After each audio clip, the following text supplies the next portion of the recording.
Prakash sir, ಈಗ ಖಾಸಗೀಕರಣದ ತೆಕ್ಕೆಗೆ ಹೋಗುವಂಥ ಸಂದರ್ಭದಲ್ಲಿ ಈ ಉದ್ಯೋಗದ ಒಂದು ನೇಮಕಾತಿಗಳಿಗೆ ಎಷ್ಟು ಹೊಡೆತ ಬೀಳ್ಬೋದು ಅಂತ. ಯಾಕಂದರೆ ಭಾಳಷ್ಟು ಜನರು ಸರ್ಕಾರಿ ಉದ್ಯೋಗಗಳಿಗೆ ನಿರೀಕ್ಷೆ ಮಾಡ್ತಾ ಇರ್ತಾರೆ.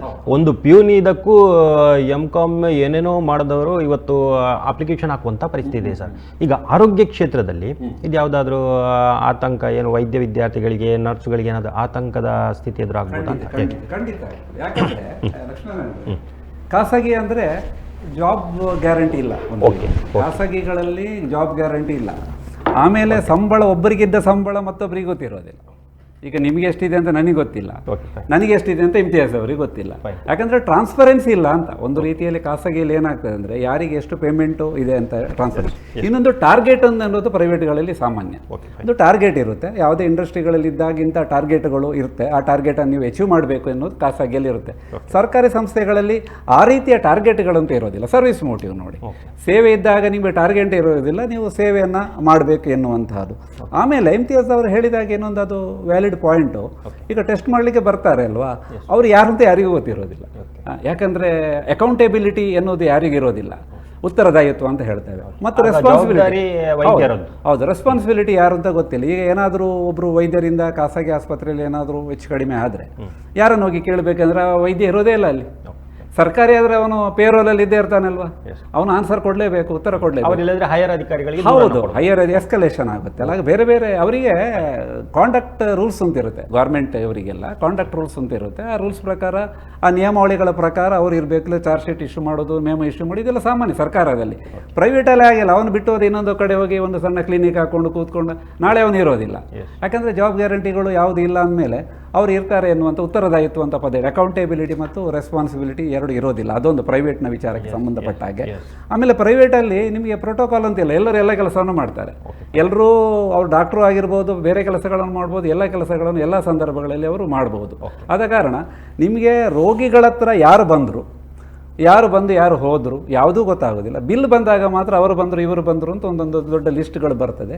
ಆದ ಕಾರಣ ಖಾಸಗಿ ಅಂದ ಕೂಡಲೇ ಅದು ಬಹಳಷ್ಟು ಸಮಸ್ಯೆಗಳಾಗಾರ, ಅದೆರಡು ಮಾತಿಲ್ಲ. ನಾನು ಮೊದಲೇ ಹೇಳಿದಾಗೆ ನಿಮಗೆ ಯಾವುದೋ ಸ್ಪೆಸಿಫೈ ಆಗಿ ಯಾವುದೇ ಸೆಟ್ ಆಫ್ ರೂಲ್ಸ್ ಅಂತ ಖಾಸಗಿಯಲ್ಲಿ ಇರೋದಿಲ್ಲ.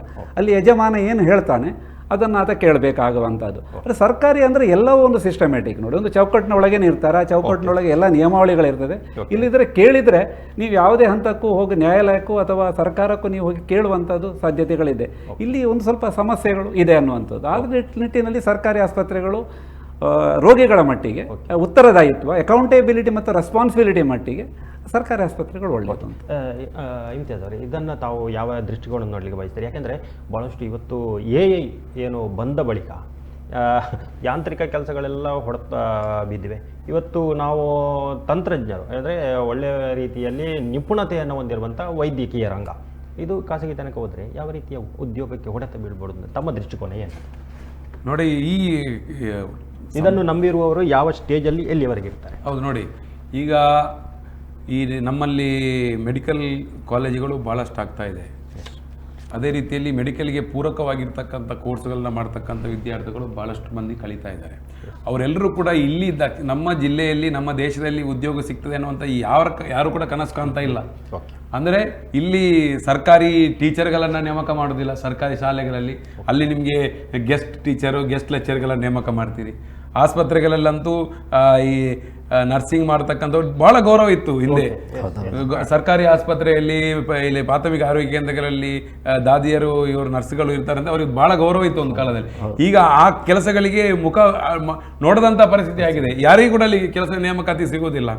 ಇರ್ತಕ್ಕಂಥ ಪ್ರಾಥಮಿಕ ಆರೋಗ್ಯ ಕೇಂದ್ರ ಎಲ್ಲವನ್ನು ಕೂಡ ಈ ರೀತಿ ಕೊಟ್ಟರೆ ಯುವ ಜನತೆಗೆ ಒಂದು ಆಶಾದಾಯಕವಾಗಿರ್ತಕ್ಕಂಥ ವ್ಯವಸ್ಥೆ, ಒಂದು ಆಶಾಕಿರಣವಾಗಿರ್ಬೇಕಾಗಿರೋಂಥದ್ದು ಸರ್ಕಾರದ ಕೆಲಸವನ್ನು ಕೊಡಿಸ್ಲಿಕ್ಕೆ ಇವತ್ತು ಯಾವುದೇ ವ್ಯವಸ್ಥೆಗಳು ಬಾರದ ಕಾರಣಕ್ಕಾಗಿ ಇವತ್ತು ಸರ್ಕಾರದಲ್ಲಿ ಈ ರೀತಿಯ ಒಂದು ವ್ಯವಸ್ಥೆಗಳು ಬರ್ತಾ ಇದೆ ಅನ್ನುವಂಥದ್ದು ಸ್ಪಷ್ಟವಾಗಿ ಕಾಣ್ತಾ ಇದೆ. ಇದರ ದೊಡ್ಡ ಹೊಡೆತ ಬೀಳ್ತಕ್ಕಂಥದ್ದು ಯುವ ಜನರಿಗೆ. ಅದು ಸರ್ಕಾರಿಯಲ್ಲಿರ್ತಕ್ಕಂಥ ಯಾವುದೇ ಇಲಾಖೆಗಳಲ್ಲಿ ಇರ್ಬೋದು, ಯಾವುದೇ ಸರ್ಕಾರಕ್ಕೆ ಸಂಬಂಧಪಟ್ಟಂಥ ಯಾವುದೇ ಉದ್ಯೋಗಗಳ ಬಗ್ಗೆಯೂ ಕೂಡ ಇವತ್ತು ಸಿಗ್ತದೆ ಅನ್ನುವಂಥ ಗ್ಯಾರಂಟಿ ಇಲ್ಲ.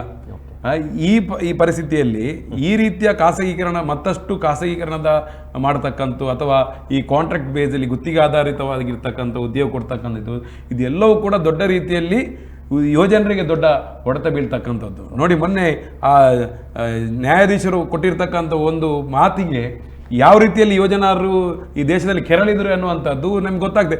ಯುವಜನರಲ್ಲಿ ಇರ್ತಕ್ಕಂಥ ಮಧ್ಯೆ ಇರ್ತಕ್ಕಂಥ ಆಕ್ರೋಶ ಯಾವ ರೀತಿಯಲ್ಲಿ ಕೂಡ ಯಾವ ಸಂದರ್ಭದಲ್ಲಿ ಕೂಡ ಅದು ಒಡೆದು ಬರ್ಬೋದು. ಯಾವ ಸರ್ಕಾರ ಕೂಡ ಯಾವ ರೀತಿಯಲ್ಲಿ ಇದು ಕೂಡ ಜನರ ಬದುಕಿಗಿಂತ ಜನರ ಹಸಿವಿಗಿಂತ ದೊಡ್ಡದು ಯಾವುದೂ ಇಲ್ಲ. ಹಾಗಾಗಿ ಯಾವ ಸಂದರ್ಭದಲ್ಲೂ ಕೂಡ ಯುವಜನರ ಭಾವನೆಗಳು ಒಡೆದು ಇವತ್ತು ಯಾವ ಸರ್ಕಾರಗಳನ್ನು ಕೂಡ ಉಳಿಸ್ತಕ್ಕಂಥ ಶಕ್ತಿ ಯುವಜನರಿಗೆ. ಅದಕ್ಕೆ ಕೆಲಸ ಮಾಡ್ತಕ್ಕಂಥ ಈ ಸರ್ಕಾರಗಳು ಈ ಖಾಸಗಿಯವರ ಏಜೆನ್ಸಿಗಳಾಗಿ ಕೆಲಸ ಮಾಡ್ತಾ ಇದ್ದಾರೆ. ಸರ್ಕಾರಗಳು ಇವತ್ತು ಯಾರಿಂದ ಸಾಲ ಪಡ್ಕೊಂಡಿದ್ದಾರೆ ಅವರ ಮಾತಿನ ಮೇಲೆ, ಅವರ ಸಲಹೆ ಸೂಚನೆ ಮೇಲೆ ಕೆಲಸ ಮಾಡ್ತಕ್ಕಂಥದ್ದು. ಇವತ್ತು ಜನರ ಭಾವನೆಗಳು, ಯುವಜನರ ಭಾವನೆಗಳು ಸರ್ಕಾರಗಳಿಗೆ ಅರ್ಥ ಆಗದಿದ್ದರೆ ಬಹುಶಃ ಜನ ಬೀದಿಯಲ್ಲಿ ಇರ್ತಕ್ಕಂಥವ್ರ ಸಂಖ್ಯೆ ಜಾಸ್ತಿ ಆಗ್ತದೆ. ಅಧಿಕಾರದಲ್ಲಿರ್ತಕ್ಕಂಥವರು ಈ ದೇಶ ಬಿಟ್ಟು ಹೋಗ್ತಕ್ಕಂಥ ಪರಿಸ್ಥಿತಿ ಶ್ರೀಲಂಕಾದಲ್ಲಿ ಹೇಗಾಯಿತು, ಬೇರೆ ದೇಶದಲ್ಲಿ ಹೇಗಾಯಿತು, ಆ ಪರಿಸ್ಥಿತಿ ಭಾರತದಲ್ಲೂ ಕೂಡ ಬಂದರೂ ಬರ್ಬೋದು ಅನ್ನುವಂಥ ರೀತಿಯಲ್ಲಿ ಈ ದೇಶದ ಪರಿಸ್ಥಿತಿಗೆ ಮೊನ್ನೆ ಕಾಕ್ರೋಚ್ ಪಾರ್ಟಿ ಒಂದು ಸಣ್ಣ ಉದಾಹರಣೆಯಾಗಿ ಈ ದೇಶದಲ್ಲಿ ಒಂದು ಸಂಚಲನವನ್ನು ಮೂಡಿಸಿದೆ. ಇದನ್ನು ಅರ್ಥ ಮಾಡಿಕೊಂಡು ಆಡಳಿತಗಾರ ನಡೆಸಿದರೆ ಖಂಡಿತವಾಗಿ ಜನರನ್ನು ವಿಶ್ವಾಸಕ್ಕೆ ತೆಗೆದುಕೊಂಡು ಹೋದರೆ ಸುಸೂತ್ರವಾಗಿ ಈ ದೇಶ ನಡೆಯುವುದು. ಓಕೆ, ಇಂತಿದ್ರೆ ಇದಕ್ಕೊಂದು ಪೂರಕವಾಗಿ ಒಂದು ಸ್ಲೋಗನ್ ಆಯಿತು, ಕೇಂದ್ರ ಸರ್ಕಾರ ಏನು ಭಾಳಷ್ಟು ಬಂದರ ಇರ್ಬೋದು, ವಿಮಾನ ನಿಲ್ದಾಣ ಇರ್ಬೋದು, ಎಲ್ಲವನ್ನ ಖಾಸಗೀಕರಣ ಮಾಡ್ತಾ ಇದ್ದಾರೆ ಅಂತ ಭಾಳಷ್ಟು ಹೋರಾಟವನ್ನು ಪ್ರಸ್ತುತ ಕಾಂಗ್ರೆಸ್ ಸರ್ಕಾರ ಮಾಡಿತು. ಇದೀಗ ಇವರೇ ಮಾಡೋದ್ರಿಂದ ಇದಕ್ಕೆ ಮೋಡಲ್ ಯಾರು? ಕೇಂದ್ರ ಸರ್ಕಾರ ಆಗಿರ್ಬೋದಾ? ಈಗ ಇವರು ಕೂಡ ಮಾರಾಟಕ್ಕೆ ಹೊರಟಿರುವಂಥದ್ದು, ತಾವು ಈ ಬಗ್ಗೆ ಏನು ದೃಷ್ಟಿ? ನಾನು ಆಗಲೇ ಹೇಳಿದ್ದೇನಲ್ಲ, ಇಲ್ಲಿ ಉಚಿತವಾಗಿ ಕೊಡಬೇಡಿ ಅನ್ನುವಂಥ ನಿರ್ದೇಶನ ಕೊಡ್ತಕ್ಕಂಥದ್ದು ಭಾರತದಲ್ಲಿ ಇಲ್ಲ. ಅದು IMF ಮತ್ತು ವರ್ಲ್ಡ್ ಬ್ಯಾಂಕ್ ಕೊಡ್ತಾ ಇದ್ದಾರೆ. ಅದರ ಆದೇಶವನ್ನು ಕಾಂಗ್ರೆಸ್ ಪಾಲಿಸ್ತದೆ, BJP ಮಾಡ್ತದೆ. ಇವರಿಗೆ ಸರ್ಕಾರಕ್ಕೆ ಜನರ ತಲೆ ಮೇಲೆ ಇವತ್ತು ಸಾಲವನ್ನು ಮತ್ತಷ್ಟು ಆಗ್ತಾ ಇದ್ದಾರೆ. ಹಾಗಾದ್ರೆ ನಾವು ಪರೋಕ್ಷವಾಗಿ ಸರ್ಕಾರದಲ್ಲಿ, ಇವತ್ತಿನ ರಾಜ್ಯ ಸರ್ಕಾರದಲ್ಲಿ ಆರ್ಥಿಕ ಸ್ಥಿತಿ ಚೆನ್ನಾಗಿಲ್ಲ ಅನ್ನತಕ್ಕಂಥದ್ದು ಇರ್ಬೋದು. ರಾಜ್ಯ ಸರ್ಕಾರದಲ್ಲೂ ಇಲ್ಲ, ಕೇಂದ್ರ ಸರ್ಕಾರದಲ್ಲೂ ಇಲ್ಲ. ಎರಡು ಸರ್ಕಾರದ ಆರ್ಥಿಕ ನೀತಿಗಳು ಬದಲಾಗಿಲ್ಲ. ಸ್ವಲ್ಪ ಮನಮೋಹನ್ ಸಿಂಗ್ ಸ್ವಲ್ಪ 60-80 ಸ್ಪೀಡಲ್ಲಿದ್ದರೆ ನರೇಂದ್ರ ಮೋದಿ ಸರ್ಕಾರ 105 ಸ್ಪೀಡಲ್ಲಿ ಈಗ ಅಲ್ಲಲ್ಲಿ ಬೀಳ್ತಾ ಇರ್ತಕ್ಕಂಥದ್ದು. ಇವತ್ತು ದೇಶದ ತೈಲ ಬೆಲೆಯನ್ನು ನಿಯಂತ್ರಣ ಮಾಡಲಿಕ್ಕೆ ಆಗದಂಥ ಸ್ಥಿತಿಗೆ ತಲುಪಿದೆ. ನಿರುದ್ಯೋಗವನ್ನು ಕಂಟ್ರೋಲ್ ಮಾಡಲಿಕ್ಕೆ ಆಗದಂಥ ಪರಿಸ್ಥಿತಿ ಬಂದಿದೆ. ಈ ದೇಶದ ನಮ್ಮ ಹಸಿವಿನ ಸೂಚ್ಯಂಕದಲ್ಲಿ ಭಾರತ ದೇಶ, ಶ್ರೀಲಂಕಾ, ಬಾಂಗ್ಲಾದೇಶ, ಪಾಕಿಸ್ತಾನ ಕೂಡ ಕೆಟ್ಟ ಪರಿಸ್ಥಿತಿ ಇದೆ ಅನ್ನುವಂಥದ್ದು ವರದಿಯಲ್ಲಿ ಬಂದಿರತಕ್ಕಂಥದ್ದು. ಅತಿ ಹೆಚ್ಚು ಶಾಲೆಗೆ ಮಕ್ಕಳು ಇವತ್ತು ಶಾಲೆಯಿಂದ ಹೊರಗೆ ಉಳಿತಾ ಇದ್ದಾರೆ ಅನ್ನುವಂಥದ್ದು. ಈ ರೀತಿಯ ಒಂದು ಗಂಭೀರವಾಗಿರ್ತಕ್ಕಂಥ ಮತ್ತು ಅಪಾಯಕಾರಿಯಾದಂಥ ಒಂದು ವರದಿಗಳು ಈ ದೇಶದ ಮುಂದೆ ಬರ್ತಕ್ಕಂಥದ್ದು ವ್ಯವಸ್ಥೆಗೆ ಇವತ್ತು ದೇಶದ ಸಂವಿಧಾನದ ಆಶಯಕ್ಕೆ ವಿರುದ್ಧವಾಗಿ ಇವತ್ತು ಯಾರು ಬಂಡವಾಳಗಾರರಿದ್ದಾರೆ ಈ ಇಡೀ ವ್ಯವಸ್ಥೆಯನ್ನು ಇವತ್ತು ಬಂಡವಾಳಶಾಹಿಗಳ ಕಾಲಬುಡಕ್ಕೆ ತಗೊಂಡು ಇಟ್ಟಿರ್ತಕ್ಕಂಥ ಪರಿಣಾಮವೇ ಈ ಪರಿಸ್ಥಿತಿಗೆ ಕಾರಣ ಆಗಿರ್ತಕ್ಕಂಥದ್ದು. ಇವತ್ತು ಕಾಂಗ್ರೆಸ್ ಇರಲಿ, BJP ಇರಲಿ, ರಾಜ್ಯ ಸರ್ಕಾರ ಇರಲಿ, ಕೇಂದ್ರ ಸರ್ಕಾರ ಇರಲಿ, ಇವತ್ತು ಅವರು ಅದಾನಿ ಇವತ್ತು ಏರ್ಪೋರ್ಟು ಪೋರ್ಟನ್ನು ಇವತ್ತು ಖಾಸಗೀಕರಣಕ್ಕೆ ಕೊಟ್ಟಿರ್ತಕ್ಕ ಅವರ ಮಟ್ಟದಲ್ಲಿ, ಅದು ಕೇಂದ್ರ ಸರ್ಕಾರದ, ರಾಜ್ಯ ಸರ್ಕಾರ ಮಟ್ಟದಲ್ಲಿ ಇವತ್ತು ಆಸ್ಪತ್ರೆ ಎಲ್ಲ ಕೊಡ್ತಾ ಇದ್ದಾರೆ. ಈ ಎರಡೂ ಕೂಡ ಇವರಿಬ್ಬರಲ್ಲಿ ಈ ರೀತಿಯ ಒಂದು ಖಾಸಗೀಕರಣದ ವಿಷಯದಲ್ಲಿ ಯಾರಲ್ಲಿ ಇಬ್ಬರಲ್ಲಿ ಕೂಡ ವ್ಯತ್ಯಾಸಗಳಿಲ್ಲ. ಎರಡೂ ಕೂಡ ಒಂದೇ ರೀತಿಯಾದಂತ ನಿಲುವನ್ನ ಕೊಡ್ತಾ ಇರ್ತಕ್ಕಂಥದ್ದು. ಅದರ ನೈತಿಕತೆಯನ್ನು ಕಳ್ಕೊಂಡಿದ್ದಾರೆ. ಇದು ನೋಡಿ, ಇವರು ವಿರೋಧ ಪಕ್ಷದಲ್ಲಿ ಇದ್ದಾಗ ನೋಡಿ, ಈ BJP ಅವರು ಕೇಂದ್ರದಲ್ಲಿ ವಿರೋಧ ಪಕ್ಷ ಇದ್ದಾಗ ಫಾರಿನ್ ಡೈರೆಕ್ಟ್ ಇನ್ವೆಸ್ಟ್ಮೆಂಟ್ ಅನ್ನ ಬಲವಾಗಿ ವಿರೋಧ ಮಾಡಿದ್ರು. ಅವರು 50% ಮಾಡಿದ್ರು, ಇವರು 100% ಬಂದ್ ಮಾಡಿದ್ರು. ವಿರೋಧ ಮಾಡಿದಂತ BJP ಅವರು ಅಧಿಕಾರಕ್ಕೆ ಬಂದ ಮೇಲೆ ಫಾರಿನ್ ಡೈರೆಕ್ಟ್ ಇನ್ವೆಸ್ಟ್ಮೆಂಟ್ ಅನ್ನ 100% ಮಾಡಿಬಿಟ್ರು. ಇವತ್ತು ಈ ವ್ಯತ್ಯಾಸ ಇಲ್ಲ. ಇವರು ನಡೆಸ್ತಕ್ಕಂಥ ಯಾರು? ಅಧಿಕಾರಕ್ಕೆ ಬರೋಕ್ಕಿಂತ ಮುಂಚೆ ಮಾತ್ರ ಅಧಿಕಾರದ ಸೀಟ್ನಲ್ಲಿ ಕೂತಾಗ ಆಚೆ ಈಚೆ ಇವರು ಇರ್ತಾರೆ. ಯಾರು ನಿರ್ದೇಶನ ಕೊಡ್ತಕ್ಕಂಥ ಆಚೆ ಈಚೆ ಇರ್ತಾರೆ. ಜನ ಮಾತ್ರ ಬದಲಾಗಿರ್ತಾರೆ. ನೀತಿ, ಆರ್ಥಿಕ ನೀತಿ, ವಿದೇಶಾಂಗ ನೀತಿ ಇವತ್ತು ಯಾವುದೇ ರೀತಿಯಲ್ಲಿ ಕೂಡ ಬದಲಾಗ್ತಾ ಇಲ್ಲ. ಸರಿ ಪ್ರಕಾಶ್ ಸರ್, ಈಗ ಇವರು ಇಮ್ತಿಯಾಜ್ ಹೇಳಿದ್ರು, ಈಗ ನಮ್ಮ ದೇಶದ ಆರ್ಥಿಕ ಸ್ಥಿತಿ ಕೂಡ ಈ ಒಂದು ಖಾಸಗೀಕರಣದತ್ತ ನಮ್ಮ ಸರ್ಕಾರಗಳು ಹೊರಳಿಕೆ ಕಾರಣ ಆಗ್ತಾ ಇದೆಯಾ? ತಾವು ಯಾವ ರೀತಿ ಇದನ್ನು ನೋಡ್ತೀವಿ? ಅಲ್ಲ ನೋಡಿ, ನಿಯಂತ್ರಣದಲ್ಲಿ ಇರೋದಿಲ್ಲ. ಖಾಸಗಿ ಅಂದ ಕೂಡಲೇ ನಮ್ಮ ನಿಯಂತ್ರಣದಿಂದ ಹೊರಗೆ ಹೋಗ್ತದೆ. ಅದು ಖಾಸಗಿ ಕೊಟ್ಟ ಕೂಡಲೇ ನಿಮಗೆ ಅದರ ಮೇಲೆ ಯಾವುದೇ ಕಂಟ್ರೋಲ್ಗಳು ಇರೋದಿಲ್ಲ. ಅವ್ರು ಏನು ಮಾಡ್ತಾರೆ ಅನ್ನೋದು ಗೊತ್ತಿಲ್ಲ. ಅವರು ತೋರಿಸಿದ್ದೇ ಲಾಭ, ಅವರು ತೋರಿಸಿದ ನಷ್ಟ. ಲಾಭ ಯಾರು ತೋರಿಸೋದಿಲ್ಲ ಬಿಡಿ, ನಷ್ಟವನ್ನೇ ತೋರಿಸ್ತಾರೆ. ಈ ರೀತಿಯಲ್ಲಿ ಅವರು ನಿಯಂತ್ರಣವನ್ನು ಸರ್ಕಾರ ಕಳೆದುಕೊಳ್ಳುತ್ತದೆ. ಯಾವ ರೀತಿಯಲ್ಲಿ ಈಗ ನೋಡಿ, ಬ್ಯಾಂಕಿನ ಖಾಸಗೀಕರಣ ಅಂತ ಮಾಡಿದರು, ಆಮೇಲೆ ಇಂದಿರಾ ಗಾಂಧಿ ಟೈಮಲ್ಲಿ ಮತ್ತೆ ಅದು ನ್ಯಾಷನಲೈಸ್ ಮಾಡಿದರು. ಒಂದು ಇದು ಕಂಟ್ರೋಲಲ್ಲಿ ಬಂದಿತ್ತು ಎನ್ನುವಂಥದ್ದು. ಈಗ ಮತ್ತೆ ಖಾಸಗೀಕರಣ ಮಾಡ್ತಾ ಇದ್ದಾರೆ. ಖಾಸಗೀಕರಣ ಮತ್ತು ಸರ್ಕಾರ ಅಂದರೆ ಆ ಸರ್ಕಾರದಲ್ಲಿ ಎಲ್ಲ ಲೆಕ್ಕಾಚಾರಗಳು ಸರ್ಕಾರದ ಜೊತೆ ಇದ್ದೇ ಇರ್ತದೆ. ಖಾಸಗಿ ಹೇಳ್ತಾರೆ ಸರ್ಕಾರದಲ್ಲಿದ್ದೆ ಸೋರಿಕೆ ಜಾಸ್ತಿ ಆಗ್ತದೆ ಅನ್ನುವಂಥದ್ದು. ಆದರೆ ಖಾಸಗಿಗೆ ಹೋದ್ಮೇಲೆ ಸೋರಿದ್ದೋ ಬಿದ್ದದ್ದೋ ಎದ್ದದ್ದು ಏನೂ ಗೊತ್ತಾಗೋದಿಲ್ಲ ಅಲ್ವಾ. ಇಲ್ಲಿ ಬರೀ ಸೋರಿದ್ದು ಮಾತ್ರ, ಅಲ್ಲಿ ಮನೆ ಬಿದ್ದದ್ದು ಗೊತ್ತಾಗೋದಿಲ್ಲ. ಕೊನೆಗೆ ಅವರು ನಷ್ಟ ಅಂತ ಹೇಳುವಂಥದ್ದು ಸಾಮಾನ್ಯವಾಗಿ ಖಾಸಗಿ ಸಂಸ್ಥೆಗಳಲ್ಲಿ ಕಾಣುವಂಥದ್ದು. ಮತ್ತು ಎರಡನೇದಾಗಿ ಈಗಿನ ಪರಿಸ್ಥಿತಿ ಯಾವ ರೀತಿಯಲ್ಲಿ ಆಗಿದೆ ಲಕ್ಷ್ಮೀನಾರಾಯಣ ಅಂದರೆ, ಯಾವುದೇ ವಿರೋಧಗಳು ಏನಿದೆ ಅದು ವ್ಯಕ್ತಿಗತವಾಗಿ ಹೋಗ್ತದೆ. ಅಂದರೆ ಯಾವ ಸರ್ಕಾರಕ್ಕೆ ಬೆಂಬಲ ಮಾಡ್ತಾರೆ ಅವರು ಆ ಒಂದು ಸಂದರ್ಭಗಳಲ್ಲಿ ಖಾಸಗೀಕರಣ ಬಂದರೂ ಬೇಕು ಅಂತ ಹೇಳ್ತಾರೆ. ಅವರೇ ಅದೇ ವಿರೋಧ ಪಕ್ಷದಲ್ಲಿದ್ದಾಗ ಅವರು ಖಾಸಗೀಕರಣ ಬೇಡ ಅಂತ ಹೇಳ್ತಾರೆ. ಹಾಗೆ ಜನರಿಗೆ ಈಗ ಅದು ಯುವಜನಾಂಗಕ್ಕೆ ಭಾಳ ಗೊಂದಲ ಆಗಿದೆ. ಮೊನ್ನೆ ಇವರು ಖಾಸಗೀಕರಣ ಬೇಡ ಅಂತ ಹೇಳಿದವರು ಈಗ ಬೇಕು ಅಂತ ಹೇಳ್ತಾ ಇದ್ದಾರೆ ಅಂತಂದರೆ ವ್ಯಕ್ತಿಗತವಾಗಿ ಅಥವಾ ಪಕ್ಷದ ಮೇಲಿನ ಬೆಂಬಲದ ಮೇಲೆ ಈಗ ಖಾಸಗೀಕರಣ ಆಗ್ತದೆ ಹೊರತು ದೇಶದ ಹಿತದೃಷ್ಟಿಯಿಂದ ಎನ್ನುವುದಕ್ಕಿಂತ ಹೆಚ್ಚಾಗಿ ಆಯಾಯ ರಾಜ್ಯಗಳು, ಆಯಾಯ ಪಕ್ಷಗಳು, ಆಯಾಯ ನಾಯಕರು ಯಾವ ನಿರ್ಧಾರಗಳನ್ನು ತಗೊಳ್ತಾರೋ ಆ ರೀತಿ ಖಾಸಗೀಕರಣಗಳು ಬಹಳಷ್ಟು ಕವಲುಗಳನ್ನು ಹೊಡಿತಾ ಇರ್ತದೆ. ನಾವಿಲ್ಲಿ ಹಿಂದೆ ಹೇಳ್ತಾ ಇದ್ದೆವು ಸರ್ಕಾರಿ ಸಂಸ್ಥೆಗಳಲ್ಲೆಲ್ಲ ಇದ್ದರೆ ಅದನ್ನು ಪ್ರೈವೇಟ್ ಮಾಡಿ ಕೆಲಸ ಮಾಡೋದಿಲ್ಲ. ಹಾಗೇನಿಲ್ಲ, ಸರ್ಕಾರಿಯವರು ಒಳ್ಳೆ ವರ್ಕ್ ಮಾಡ್ತಾರೆ, ಹಾಗೇನಿಲ್ಲ. ಸರ್ಕಾರಿ ಸಂಸ್ಥೆಗಳು ಒಳ್ಳೆ ಕೆಲಸ ಮಾಡ್ತದೆ. ಖಾಸಗಿ ಅಂದ ಕೂಡಲೇ ಒಳ್ಳೆ ಕೆಲಸ ಮಾಡ್ತಾರೆ ಅದೇನು ಅರ್ಥ ಅಲ್ಲ, ಸರ್ಕಾರಿನೂ ಮಾಡುತ್ತೆ. ಆದರೆ ಸರ್ಕಾರ ಏನು ಮಾಡಬೇಕಂದ್ರೆ ಯಾವುದು ಮೂಲಭೂತವಾಗಿ ಅವಶ್ಯಕತೆಗಳು ಬೇಕು ಅದು ಅವುಗಳು ಇಟ್ಕೊಟ್ಟಿರಬೇಕು, ಯಾವುದು ಬೇಡ ಅದನ್ನು ಖಾಸಗಿಗೆ ಕೊಡ್ಬೋದು. ಇಂತಿದ್ದಾರೆ ಮತ್ತೊಂದು ಏನಂದರೆ, ಭಾಳಷ್ಟು ನಮ್ಮ ಜಿಲ್ಲಾ ಮಟ್ಟದಲ್ಲಿ ಯಾವುದೇ ಒಂದು ನಿರ್ಧಾರಗಳನ್ನು ತಗೊಳ್ಳುವಾಗ ಜಿಲ್ಲಾ ಮಟ್ಟದಲ್ಲಿ ಒಂದು ಸಭೆ ಕರೆಯುವುದು ಸಾಮಾನ್ಯ. ಯಾವುದೇ ಒಂದು ಭೂಸ್ವಾಧೀನ ಇರಲಿ ಅಥವಾ RTOದಲ್ಲಿ ಬಸ್ಸಿನ ಒಂದು ದರ ಏರಿಕೆ ಇರಲಿ ಅಂಥದ್ದೆಲ್ಲ, ಇಂಥ ಒಂದು ಮಹತ್ವದ ನಿರ್ಧಾರವನ್ನು ಕೈಗೊಳ್ಳುವಾಗ ಜಿಲ್ಲಾ ಮಟ್ಟದಲ್ಲಿ ಜಿಲ್ಲಾ ಆಡಳಿತ ನೇತೃತ್ವದಲ್ಲಿ ಸಭೆಯನ್ನು ಕರೆದು ಜನರನ್ನು ವಿಶ್ವಾಸಕ್ಕೆ ತಗೊಳ್ಳುವಲ್ಲಿ ಈ ಸರ್ಕಾರ ಏನಾದರೂ ಎಡವಿತ ಅಂತ ಅನಿಸ್ತದ? ಖಂಡಿತವಾಗಿ ನೋಡಿ, ಪ್ರತಿಯೊಂದು ಆರೋಗ್ಯ ಕೇಂದ್ರಗಳ ಅಡಿಯಲ್ಲಿ ಒಂದು ಆರೋಗ್ಯ ಸುರಕ್ಷಾ ಸಮಿತಿ ಅಂತ ಇರ್ತದೆ. ಆರೋಗ್ಯ ಸುರಕ್ಷಾ ಸಮಿತಿಗಳು ಎಷ್ಟರ ಮಟ್ಟಿಗೆ ಕೆಲಸ ಮಾಡಿದೆ, ಆರೋಗ್ಯ ಸುರಕ್ಷಾ ಸಮಿತಿಯಲ್ಲಿರ್ತಕ್ಕಂಥವ್ರಿಗೆ ಎಷ್ಟರ ಮಟ್ಟಿಗೆ ಸಾರ್ವಜನಿಕರ ಆರೋಗ್ಯದ ಬಗ್ಗೆ ಕಾಳಜಿ ಇದೆ, ಇದರ ಮೇಲೆ ನಿರ್ಧಾರಿತವಾಗಬೇಕಾಗಿರ್ತಕ್ಕಂಥ ತೀರ್ಮಾನಗಳು ಇವತ್ತು ಏಕಾಏಕಿ ಒಂದು ಸರ್ವಾಧಿಕಾರಿ ತೀರ್ಮಾನದ ರೀತಿಯಲ್ಲಿ ಜನ ಯಾವತ್ತೂ ಕೇಳಲಿಲ್ಲ. ನೀವು ಇಲ್ಲಿ ಸರ್ಕಾರಕ್ಕೆ ನಡೆಸಲಿಕ್ಕೆ ಸಾಧ್ಯ ಇಲ್ಲ, ನೀವು ಖಾಸಗಿಯವರು ಕೊಡಿ ಅಂತ ಜನ ಯಾವತ್ತೂ ಒತ್ತಾಯ ಮಾಡಿಲ್ಲ, ಕೇಳಲಿಲ್ಲ. ಇವರಿಗೆ ಬಂದು ಕಿವಿಗೆ ಯಾರು ಊದಿದ್ದಾರೆ ಅಂತ ಹೇಳಿದರೆ ಮೆಡಿಕಲ್ ಕಾಲೇಜಿನವರು. ಇವತ್ತು 12 ಮೆಡಿಕಲ್ ಕಾಲೇಜ್ ಇದೆ. ಒಂದೊಂದು ಮೆಡಿಕಲ್ ಕಾಲೇಜ್ ನಡೆಸಬೇಕಾದ್ರೆ ಕನಿಷ್ಠ ಅಂದರೂ 500 ಜನ ಅಲ್ಲಿ ರೋಗಿಗಳು ಇರಬೇಕಂತೇಳಿ ನಿಯಮ ಇದೆ. ಇವರಿಗೆ ರೋಗಿಗಳು ಸಿಗ್ತಾ ಇಲ್ಲ ಅನ್ನೋ ಕಾರಣಕ್ಕಾಗಿ ಒಂದೇ ಜಿಲ್ಲೆಯಲ್ಲಿ 12 ಖಾಸಗಿ ಮೆಡಿಕಲ್ ಕಾಲೇಜು ಕೊಟ್ಟರೆ ಅಲ್ಲಿ ಎಲ್ಲಿಂದ ತರ್ತಾರೆ ಅವರು ರೋಗಿಗಳನ್ನು? ನಾನು ಮೊನ್ನೆ ಇದರ ಚಳ್ಳಕೆರೆಗೆ ಹೋಗಿದ್ದೆ. ಅಲ್ಲಿಂದ ಬಸ್ ಬರಬೇಕಾದ್ರೆ ಮಂಗಳೂರಿಗೆ KSRTC ಅಲ್ಲಿನ ಚಳ್ಳಕೆರೆ ಬಸ್ ಸ್ಟ್ಯಾಂಡಿಗೆ ಮಂಗಳೂರಿಗೆ ಬಸ್ ಇಲ್ಲ ಅಂತ ಹೇಳ್ತಾರೆ, ದೇರ್ಲಕಟ್ಟೆಗೆ ಉಂಟು ಅಂತ ಹೇಳ್ತಾರೆ. ದಿವಸ 2 ಬಸ್ ದೇರ್ಲಕಟ್ಟೆಗೆ ಬರ್ತದೆ, ಮಂಗಳೂರಿಗೆ 1 ಬಸ್ ಬರೋದಿಲ್ಲ. ಅಂದರೆ ಎಲ್ಲೆಲ್ಲಿಂದಲೋ ರೋಗಿಗಳನ್ನ ಇಲ್ಲಿ ತಂದು ರಾಶಿ ಹಾಕುವಂಥದ್ದು ಉದ್ದೇಶ ಏನಂತ ಹೇಳಿದ್ರೆ ಇಲ್ಲಿ ಮೆಡಿಕಲ್ ಕಾಲೇಜ್ ನಡಿಬೇಕು ಅವರಿಗೆ. ಇಲ್ಲಿ ಮೆಡಿಕಲ್ ಕಾಲೇಜಿಂದ ಕೋಟ್ಯಾಂತರ ರೂಪಾಯಿ ವೈದ್ಯ ವಿದ್ಯಾರ್ಥಿಗಳಿಂದ ಅವರಿಗೆ ಹಣ ಸಂಪಾದನೆ ಮಾಡಬೇಕು. ಅದಕ್ಕಾಗಿ ಇಲ್ಲಿ ಮೆಡಿಕಲ್ ಕಾಲೇಜನ್ನು ನಡೆಸಲಿಕ್ಕಾಗಿ ಇಲ್ಲಿ ಖಾಸಗಿ ಆಸ್ಪತ್ರೆಗಳು, ಖಾಸಗಿ ಮೆಡಿಕಲ್ ಕಾಲೇಜುಗಳು ಇರುವಂಥದ್ದು. ಇಲ್ಲಿ ಜನರಿಗೆ ಚಿಕಿತ್ಸೆ ಕೊಡಲಿಕ್ಕೆ, ಜನರ ಆರೋಗ್ಯಕ್ಕೆ ಭದ್ರತೆ ಕೊಡಲಿಕ್ಕೆ ಖಂಡಿತವಾಗಿರ್ತಕ್ಕಂಥದ್ದಲ್ಲ. ಆ ಕಾರಣಕ್ಕಾಗಿ ಇವತ್ತು ರೋಗಿಗಳಲ್ಲಿ ಅವರಿಗೆ ರೋಗಿಗಳು ಸಿಗ್ತಾ ಇಲ್ಲ. ಆ ಕಾರಣಕ್ಕಾಗಿ ಅವರಿಗೆ ಇವತ್ತು ಮೆಡಿಕಲ್ ಕಾಲೇಜುಗಳನ್ನು, ಈ ಪ್ರಾಥಮಿಕ ಆರೋಗ್ಯ ಕೇಂದ್ರಗಳನ್ನ ಕೊಡ್ತಾ ಇದ್ದಾರೆ. ಇದನ್ನು ಜನ ಚೆನ್ನಾಗಿ ಅರ್ಥ ಮಾಡಿಕೊಳ್ಬೇಕು. ಅದು ಬಿಟ್ಟು ಅಲ್ಲಿ ಖಾಸಗಿಯವರು ಕೊಡ್ತಾ ಇದ್ದಾರೆ, ಅಲ್ಲಿ ವೈದ್ಯರು ಬರ್ತಾರೆ, ನಿಮ್ಮನ್ನು ನೋಡ್ತಾರೆ, ಇದು ಖಂಡಿತವಾಗಿಯೂ ಇದು ಒಂದು ಇದಕ್ಕೆ ವ್ಯವಸ್ಥೆಗೆ ಪರ್ಯಾಯ ಒಂದು ಇದಲ್ಲ.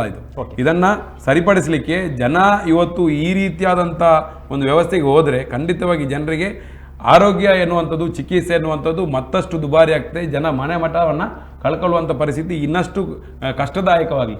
ಓಕೆ, ಇಂತಿದ್ದಾರೆ. ಇನ್ನೊಂದು ನಾನು ಹೇಳೋದಾದರೆ, ಈಗ ನಮ್ಮ ಬೇರೆ ಬೇರೆ ಕಡೆಗಳಲ್ಲಿ ತಾಲೂಕು ಮತ್ತು ನಗರ ಆರೋಗ್ಯ ಕೇಂದ್ರಗಳನ್ನು ನೋಡಿದಾಗ ಈ ಖಾಸಗಿ ಕ್ಲಿನಿಕ್ಗಳಲ್ಲಿ ಏನು ಜನರನ್ನೊಂದು ಕ್ಯೂ ಟೈಪಲ್ಲಿ ಏನು ನಿಲ್ತಾರೆ, ಆ ಒಂದು ಸಂದರ್ಭದಲ್ಲಿ ಇವತ್ತು ನಾವು ಈ ಸರ್ಕಾರಿ ಆಸ್ಪತ್ರೆಗೆ ಹೋದಾಗ ಕೆಲವು ಕಡೆ ಭಾಳಷ್ಟು ಖಾಲಿ ಇರ್ತದೆ, ಹೋಗ್ತಾ ಇಲ್ಲ, ಒಂದು ಮೆಡಿಸಿನ್ ಇಲ್ವೋ ಅಥವಾ ಸರ್ಕಾರಿ ವೈದ್ಯರ ಮೇಲೆ ನಂಬಿಕೆ ಇಲ್ವೋ, ಇದು ಯಾಕೆ ಈ ರೀತಿ ಆಗ್ತಾ ಇದ್ದೇವೆ ನಾವು ಗಮನಿಸ್ಬೋದು. ಈಗ ಸುರತ್ಕಲ್ ಇರ್ಬೋದು ಅಥವಾ ಬೇರೆ ಕಡೆ ನಾವು ಸ್ಥಳೀಯ ಮಟ್ಟದಲ್ಲಿ ಅಥವಾ ಗ್ರಾಮೀಣ ಪ್ರದೇಶದಲ್ಲಿ ನೋಡಿದಾಗಲೂ ಕೂಡ ಜನರು ಒಂದು ಸರ್ಕಾರ ಅಂದ ಕೂಡಲೇ ಮೂಗು ಮುರಿಯುವಂಥದ್ದು ಎಲ್ಲರೂ ಹೇಳ್ತಾ ಇಲ್ಲ, ಭಾಳಷ್ಟು ಜನರಿಗೆ ಇದರ ಬಗ್ಗೆ ಒಂದು ಆತಂಕ ಇದೆ. ಯಾಕೆ ಈ ರೀತಿ ಆಯಿತು ಅಂದರೆ ಅದು ಅವರ ಮನೋಭಾವ ಬೆಳೀಲಿಕ್ಕೆ ಯಾರು ಕಾರಣ ಅಂತ ನೋಡಿ.